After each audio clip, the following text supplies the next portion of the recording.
invest in ourselves. We all shine.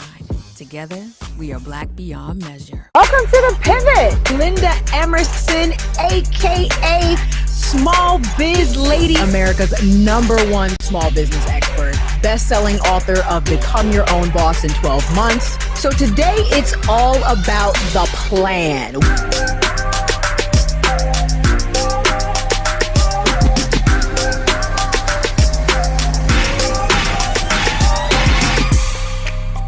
So today it's all about the plan. What you really about to do? Do you even have one? You're watching The Pivot with Stephanie Humphrey. Thank you for tuning in. And I am here with my good friend, Melinda Emerson, a.k.a. Small Biz Lady. She is widely regarded as America's #1 small business expert. She's the best-selling author of Become Your Own Boss in 12 Months, revised and expanded. Melinda, thank you so much for being on the show today. Oh my gosh, I'm so happy to be here with you, Steph. It's always good to talk about a plan. We got to have a plan. Listen, and it's interesting. I know people are probably like, "Dag, we already up to plan." Because I kind of when I laid out the order of how these episodes would go, I tried to make it logical. Like, we're going to talk about mindset first, and fear, and all these other things. It might feel like plan is coming a little early for y'all, but it's not, and I'm gonna tell you why. Because Melinda and I had a conversation a little while ago, a few days ago, and there is a plan before you even get to the plan. We ain't even talking about the business plan yet. We're gonna get to that, but there's a whole nother plan that you should be thinking about before you get to the plan. But before we get to that, talk to us about why planning is so important, especially during major life transitions. Well, it's like anything in life. If you don't plan to fail, but you fail to plan. I mean, literally, it's like that. And the thing about it is that the thing that I get concerned about related to people starting businesses is people spend more time planning their family vacation, their girlfriend's trip, their 50th birthday party, than they plan how they're going to support themselves and their family financially. Right. And we cannot be like, our fear of math, can't be the reason why you're not willing to put some numbers on paper and understand, what's really going on. But as you said, before you even get to numbers and marketing, we got to talk about you. We have to talk about your life plan. Because what I want you to think about before you get all wrapped up and excited about your passion for this business, I want you to think about what you want and why you want it. Because sometimes what you might need is just to get another job. You might just have a boss that's a jerk. Because before you put out your shingle and you say you are open for business, you got to understand what that means. And the main thing it means is that if you don't work, you don't eat. That's it. I tell people all the time, I only eat what I kill, basically. So you got to be prepared, mentally for the idea that it all is going to be on you at that point. And that is a major, major mindset shift that I don't think people appreciate enough.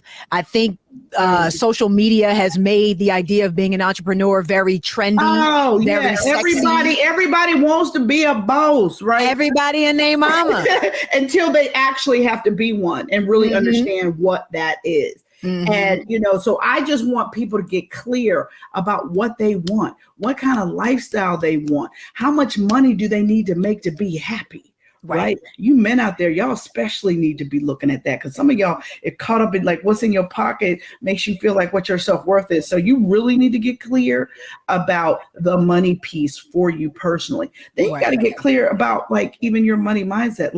Does it feel like I can't monetize my gift? Look, I go to church every Sunday, and what I believe is that God wants the best for me, and that He gave me these gifts so that I could enrich the world with His story, but I'm also allowed to enrich myself. And so I want you guys to that money mindset is really, really important as well. But I want you to get clear about what you want and why you want it first. And then now if you if you get there and you're like, yes, I know. And you still say, because let's be clear. I'm gonna hold you right there, because we're gonna be clear. Like, we're talking about the pivot and the idea of making some sort of major transition in life. That does not necessarily need to mean becoming an entrepreneur. That life is not for everybody. That life is not a game, and it's not for everybody. We're kind of giving you tools and tips, because that's what most people want to do. They typically want to leave a job and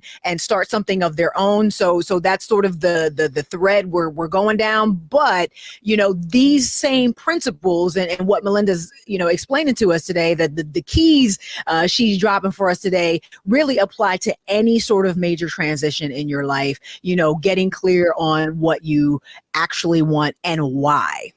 Yeah.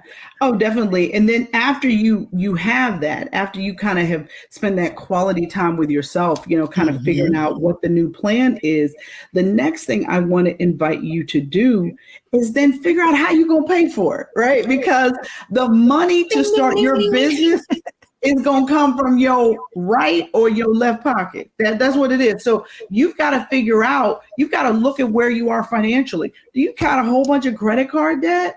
Are you driving, or you and your partner, driving brand new cars? We got 2 big car payments in the driveway. How about your housing situation? You got a $3,000 or $4,000 a month mortgage. Like, you got to look at whether or not you can afford to become an entrepreneur, because here's the secret, and nobody's going to tell you this, but I'm going to tell you. It takes 12 to 18 months for a small business to break even, let alone so you ain't even making no money yet. No, you ain't making no money. You just ain't losing nothing. The business is barely going to be able to take care of its own bills a year and a half in. So that is not like, so how you going to live in the meantime, right? So what I tell people all the time is, like, you got to be saving 30 to 40% of every paycheck a year before you quit your job. A year.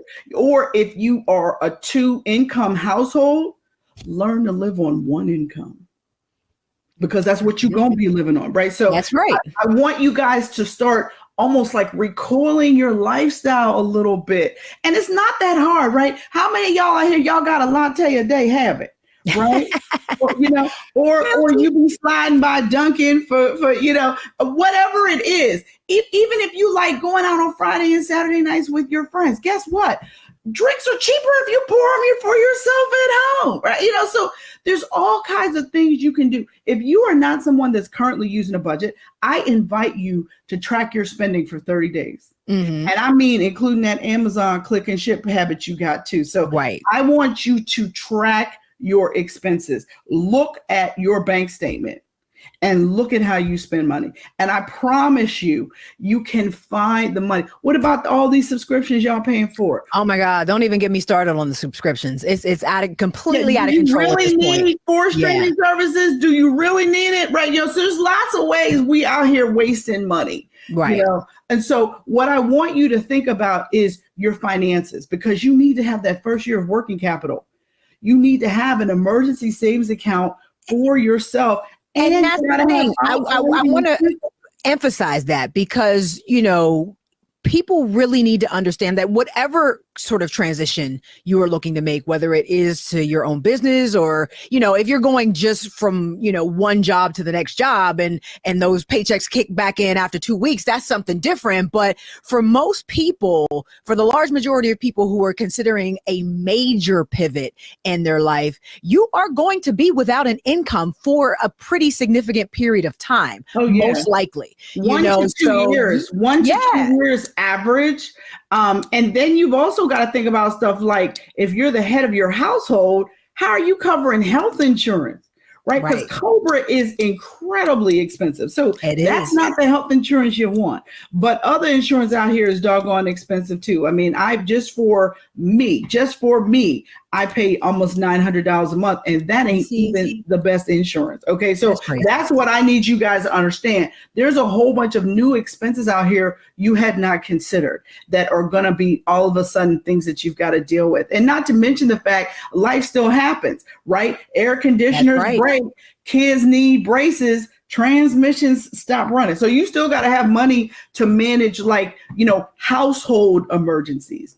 And then you've got to have the money, to start your business. So, and the average amount of money you need to start a business is actually $25,000. Now, if you're looking at a franchise or something like that, let's triple that number. Let's say it's 75,000, and that's before you get the SBA loan to do the fit out of your retail space or whatever else you're doing.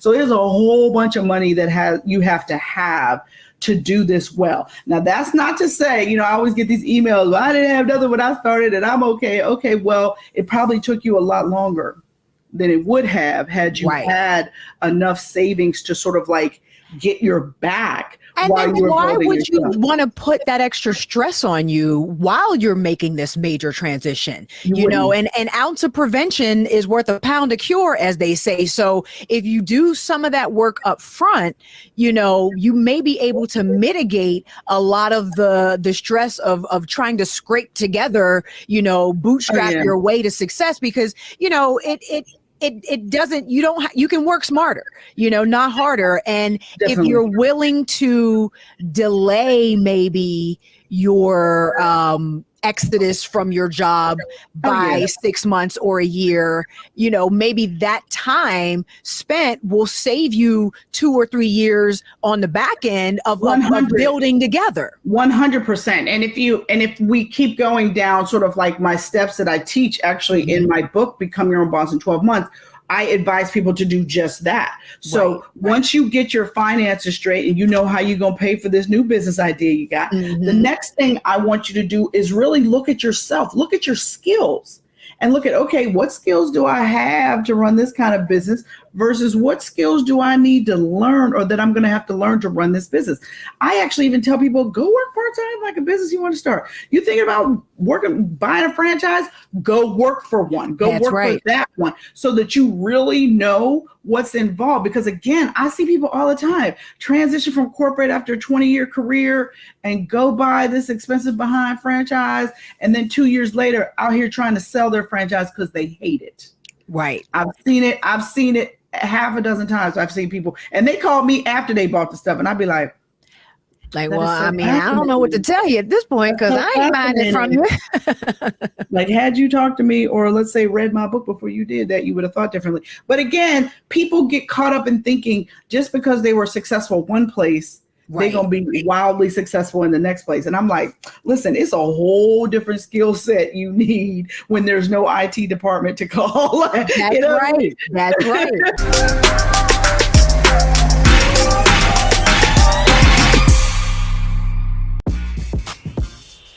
When we invest in ourselves, our glow, our vision, our vibe, we all shine.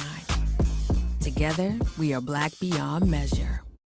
This is our time, our moment to move forward, beyond the gun violence, the hospital closures, the unaffordable housing. Brian Kemp's Georgia for the wealthiest few.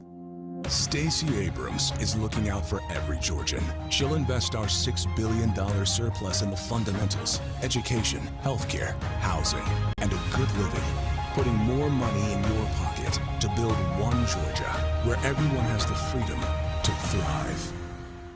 When we invest in ourselves, we all shine. Together, we are Black beyond measure. Don't you think it's time to get wealthy? I'm Deborah Owens, America's Wealth Coach, and my new show on the Black Star Network focuses on the things your financial advisor or bank isn't telling you.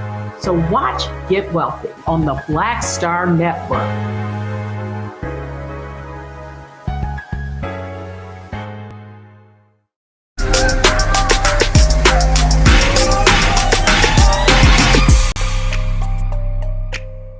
People don't think about the fact that they are now their own bookkeeper, their own accountant, their own, marketing person, their own social media person. Chief sales operator, you R&D.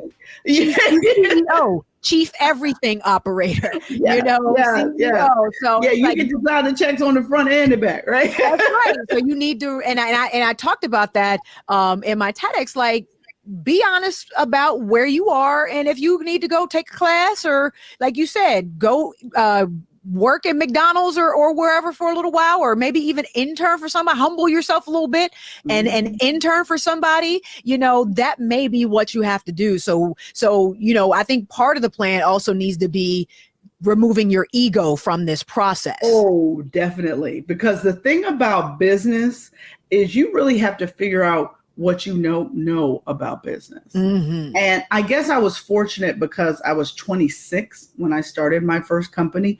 And so what I knew was that I didn't know anything about business, right? So I turned myself into the ultimate student of business. Literally, like I have an amazing library of business books. Like they wrote it, I read it, right?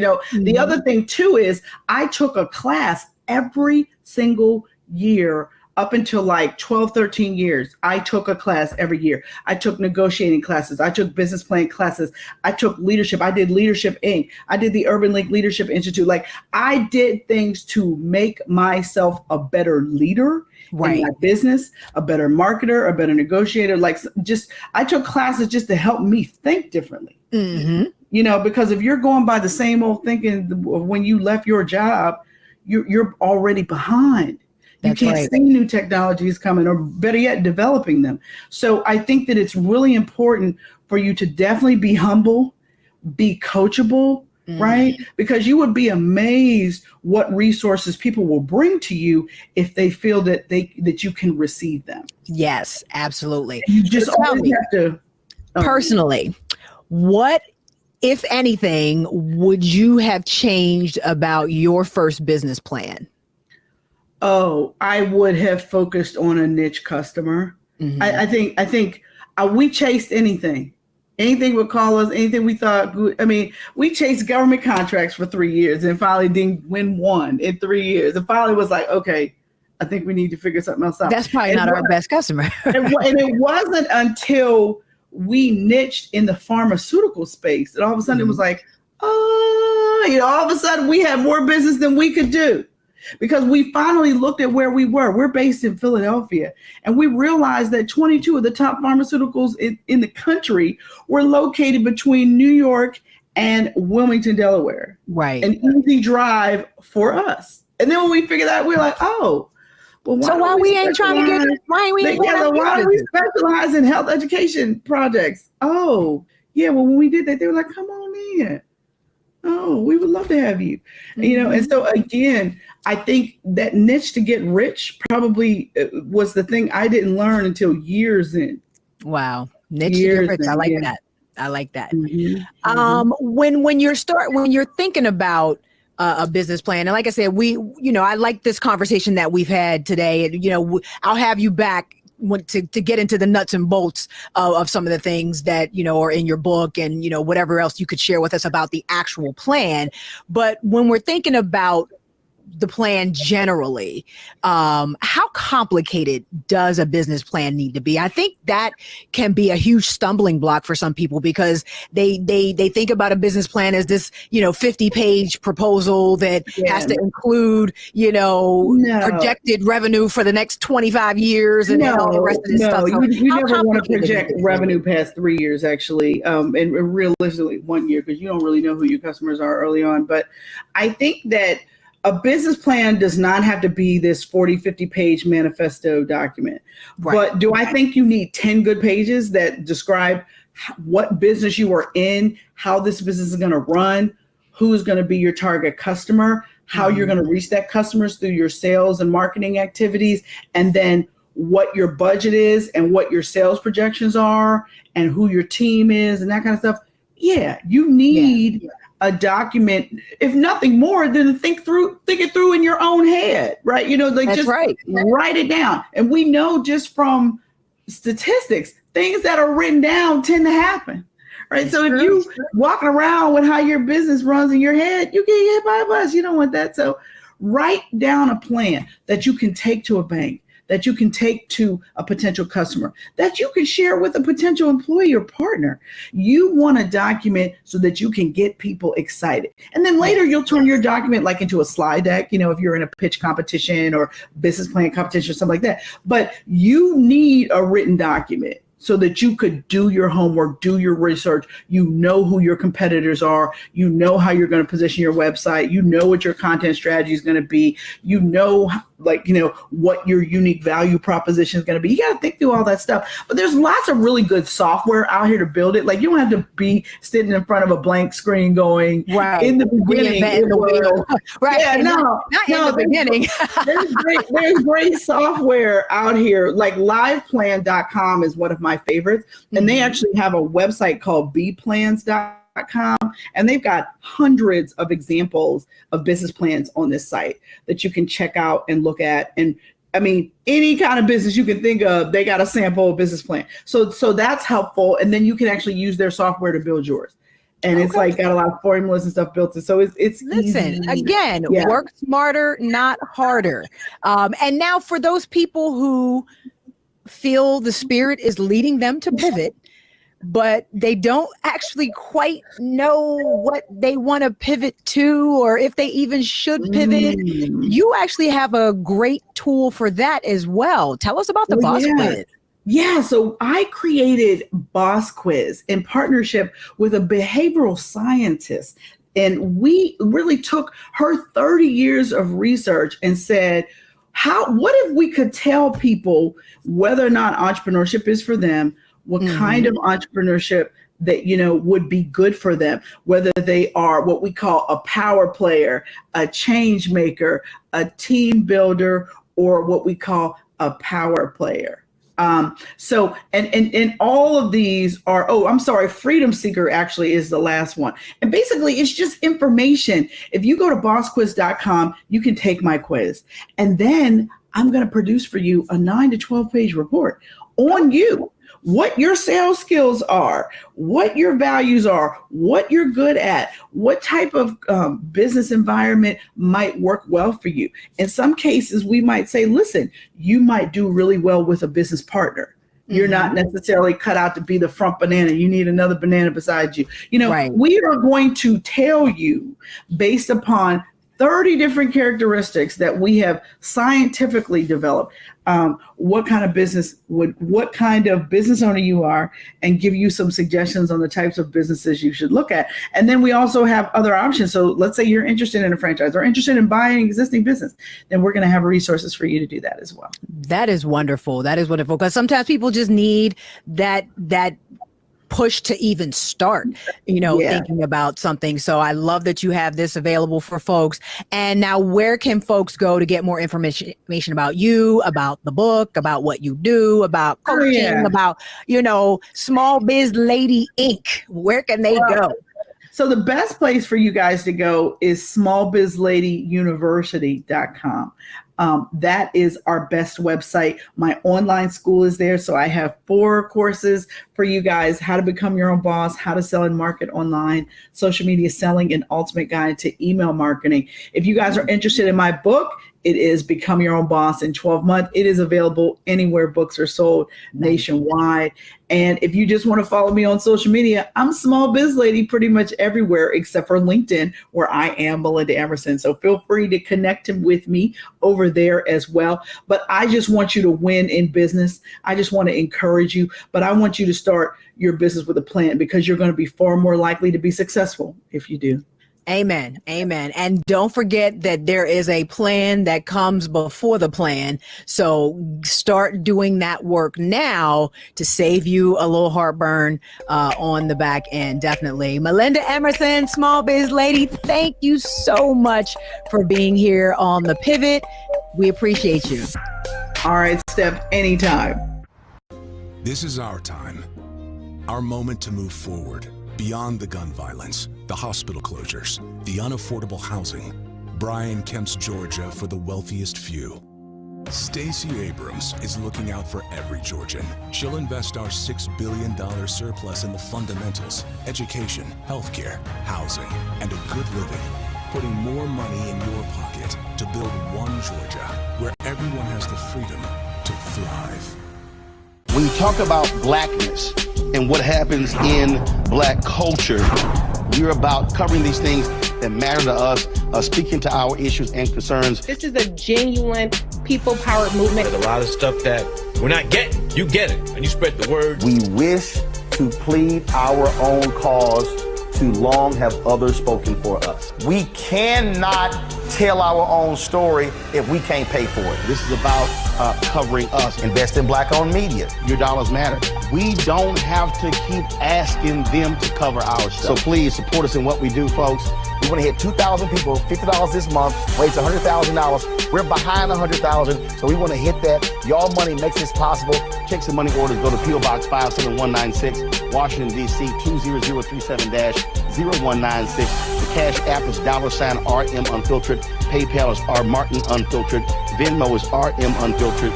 Zelle is Roland at RolandSMartin.com.